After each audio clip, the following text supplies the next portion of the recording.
here's something nobody is told when they're trying to lose fat. Strength training changes how many calories your body burns at rest. Not just while you're exercising, and not just after, but all day, while you're working, sleeping, driving, doing absolutely nothing, even taking time off from working out. According to the American College of Sports Medicine, resistance training can increase resting energy expenditure by increasing lean muscle mass. That means the body you build determines how many calories you burn just to exist. So fat loss isn't about how hard you punish yourself today. It's about what kind of body you're building that determines how hard fat loss will be tomorrow and 10 years from now. Most people treat fat loss like a short-term grind. Eat less, do more cardio, push harder, white knuckle it. But the body doesn't respond well to constant stress. It adapts. Strength training doesn't just help you lose fat. It changes your physiology, your metabolism, hormones, insulin sensitivity, stress response, joint health, and how resilient you are as you age. Today, I want to show you why strength training is one of the most effective tools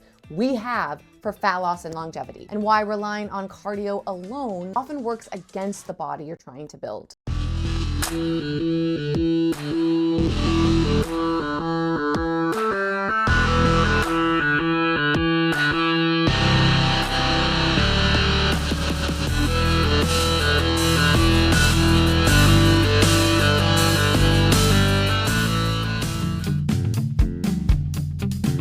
Let's start with the belief that cardio is the best way to lose fat. Cardio burns calories while you're doing it. That part is true, for sure. But fat loss isn't just about burning calories. It's about what happens the other 23 hours of your day. According to research in the Journal of Applied Physiology, resistance training contributes to increases in resting energy expenditure over time, while steady-state cardio does not reliably increase resting metabolism in the same way. And here's where most people get trapped. They become dependent on cardio for calorie burn, but their metabolism doesn't improve. So they have to do more and more to get the same result while their body is getting more and more tired. Now, before we even talk about cortisol, we really need to understand the concept that makes strength training such a cheat code: resting metabolic rate. Often used interchangeably with basal metabolic rate, but slightly different, is essentially the amount of energy your body burns just to keep you alive while you're at rest. Not exercising, not walking, not active calories, just existing. It's the cost of running your basic human operating system: your heart beating, your lungs breathing, your brain thinking, your liver detoxing, your kidneys filtering, your body temperature staying stable, your tissues repairing, your hormones functioning, your immune system doing its job. In plain English, your resting metabolic rate is the baseline cost of being you. And here's why it matters for fat loss. For most people, resting metabolic rate makes up the largest portion of the calories they burn in a day. Not cardio, not workouts, not even steps. The majority is the background burn, happening 24/7. So if your fat loss plan is only focused on burning calories during workouts, you're ignoring the biggest piece of the puzzle. Now, what determines resting metabolic rate? Well, several things: age, genetics, body size, sex. But one of the most important controllable factors is lean mass, especially muscle. According to research summarized in current sports medicine reports, lean muscle is a strong predictor of resting metabolic rate. Why? Because muscle is metabolically active. It requires energy to maintain. It's not just there. It's living tissue that your body has to feed, repair, and support. Fat tissue is not the same. So when you build muscle, you're increasing the amount of tissue your body has to maintain, which means your baseline calorie burn rises. So now I want you to picture this. Two people, weigh the same height, same age, same sex, same calories, same steps. But one person has more muscle and less fat. They look different. They feel different. They weigh the same. And here's the part that matters: their body is functioning different. The more muscular person has higher resting metabolic rate, better glucose handling, better insulin sensitivity, better recovery, better posture and joint support, better long-term resilience. So when people say, I want a faster metabolism, what they usually mean is, I want my body to burn more calories without me having to do insane amounts of calories or live on lettuce. And the way you do that, without drugs, without gimmicks, is by increasing lean mass and improving metabolic health. Here's another important layer. If you diet aggressively without strength training,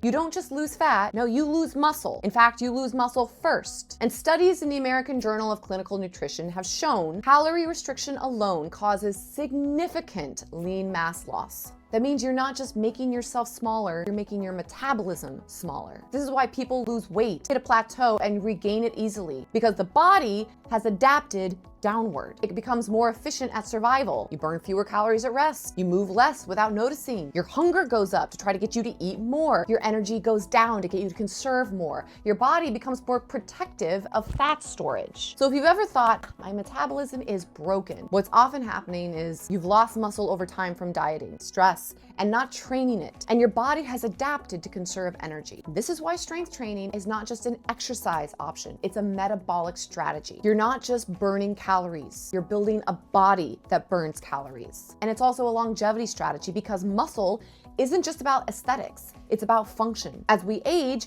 we naturally lose muscle if we don't fight for it. And that loss is tied to frailty, falls, insulin resistance, and loss of independence. Muscle is literally a retirement plan for your body. Now, we can talk about cortisol, because cortisol becomes a problem when your body is trying to survive instead of thrive. Cortisol is blamed for everything. It's the newest hot trend to blame everything to. Cortisol is not the villain, guys. It's not ruining your hormones. It is a hormone. It's not the reason you can't lose fat. It serves a function. Cortisol is a stress hormone, and stress hormones exist to help you adapt. Cortisol helps you mobilize energy. It helps you wake up. It helps you perform. It's part of the reason you can even handle a workout. The problem isn't cortisol. The problem is chronic cortisol. And guess what? Long bouts of steady state cardio combined with undereating and poor recovery can keep cortisol elevated for long periods of time. According to research published in Sports Medicine, chronic endurance stress can impair recovery, increase muscle breakdown, and make fat loss harder, especially when combined with calorie restriction. Strength training works differently. It spikes cortisol briefly, sends a strong signal to adapt, and then cortisol comes back down. Think of it like this. Strength training is a sharp alarm clock that goes off, wakes the body up, and then shuts off. Chronic cardio is an alarm that never stops ringing. One helps adaptation. The other teaches the body to conserve energy and hold on to fat. Now, let's deal with the fear of getting bulky. This fear is wildly disconnected from reality. Building visible muscle requires years and years of progressive training, adequate calories, and intentional effort. According to the Journal of Strength and Conditioning Research, women experience hypertrophy at a much slower rate than men due to hormonal differences. Fearing you'll accidentally get bulky from lifting weights is like saying, yeah, I'd like to start running. I'm just worried I'll turn into Usain Bolt. I don't want to take that risk. Oh, God! No, God, please, no! No! No! No! It's not just unlikely, it's physiologically absurd. Muscle is hard-earned. What most people think is muscle is usually just fat that's been there the whole time. Muscle doesn't make you bulky. Fat over a weak frame does. Just calling it like it is. Strength training doesn't just help you lose fat, it helps you stay independent, capable, and resilient as you age. Large studies in JAMA show resistance training is associated with lower all-cause mortality and reduced cardiovascular risk. Loss of muscle mass, also known as sarcopenia, is strongly linked to falls, fractures, metabolic disease, and loss of independence. Muscle is protection. Muscle is metabolic insurance. Muscle is freedom. So if you're just starting strength training, here are the 3 things that actually matter. 1, progressive overload. Progressive overload is the principle that your muscles and nervous system adapt only when they're given reason to adapt.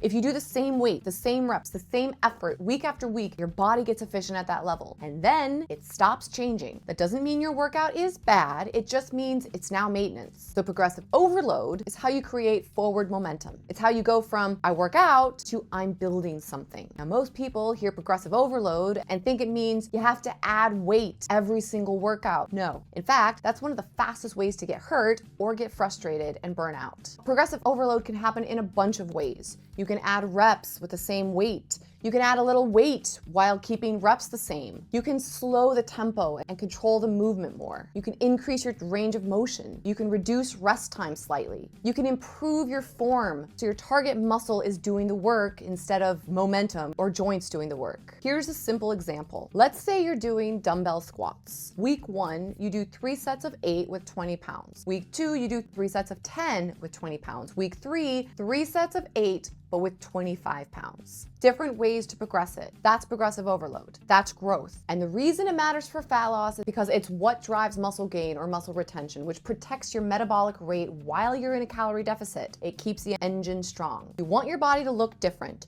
You have to give it a reason to build different tissue. Second thing to do, if you're just starting strength training, is learn the fundamental movement patterns.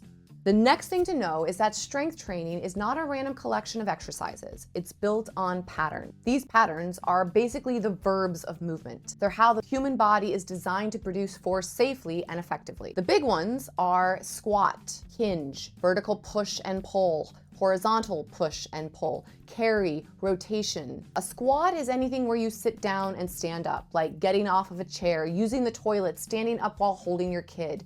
A hinge is bending at the hips with a stable spine, like picking something up off the floor properly, closing a car door with your butt back, doing an RDL. A push is pushing something away, like pushing a heavy door, getting up off the floor, push-ups. A pull is pulling something toward you, like rows, pulling open a door, picking up groceries. A carry is literally holding weights while you move, like carrying suitcases, bringing in groceries, holding your child. Rotation is controlling twisting or resisting twisting, like turning to grab something, sports movements, even walking mechanics. When you train these patterns consistency, you build a body that's strong in real life, not just in the gym. This is where injuries drop and confidence rises because you're training your body to move with control. Don't start with random workouts. Start with learning these patterns and getting good at them. That's exactly why you should watch my next video on the best exercises to build muscle and burn fat, because I walk you through the best versions of these patterns and how to structure them. And now the part that nobody likes, but everyone needs: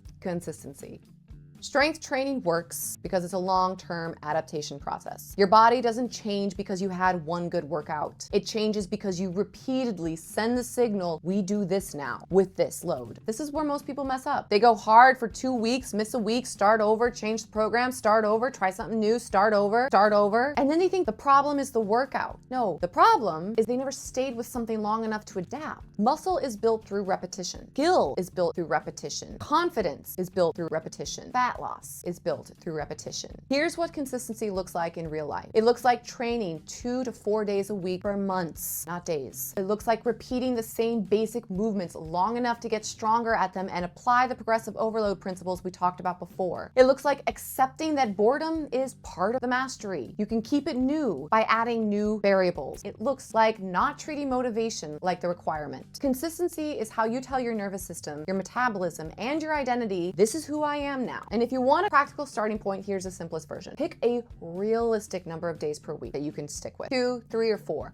Pick a plan that trains those movement patterns. Track something, rep, weights, sets, so you can progress, and commit to running it for at least 8 to 12 weeks minimum. That's long enough to see real change. That's long enough for the body to respond. That's long enough for your metabolism and composition to shift. If fat loss has felt harder than it should, if cardio keeps giving you diminishing returns, if eating less leaves you tired, stressed, and stuck, it's not that your body is broken, it's that it's overwhelmed. Strength training builds the engine that burns fat. It reshapes your body. It regulates stress instead of amplifying it. And it supports health for decades, not just a season. Here's what I want you to think about. If fat loss is your goal, how much of your plan is actually focused on building muscle? And does your current routine leave you stronger and more resilient, or just more tired? So drop a comment and tell me your experience with strength training, or what's held you back. And then watch my next video on the best exercises to build muscle and burn fat so you can turn this into action. We're here to give the body the tools it needs and then to challenge it to rise. I'll see you in the next one.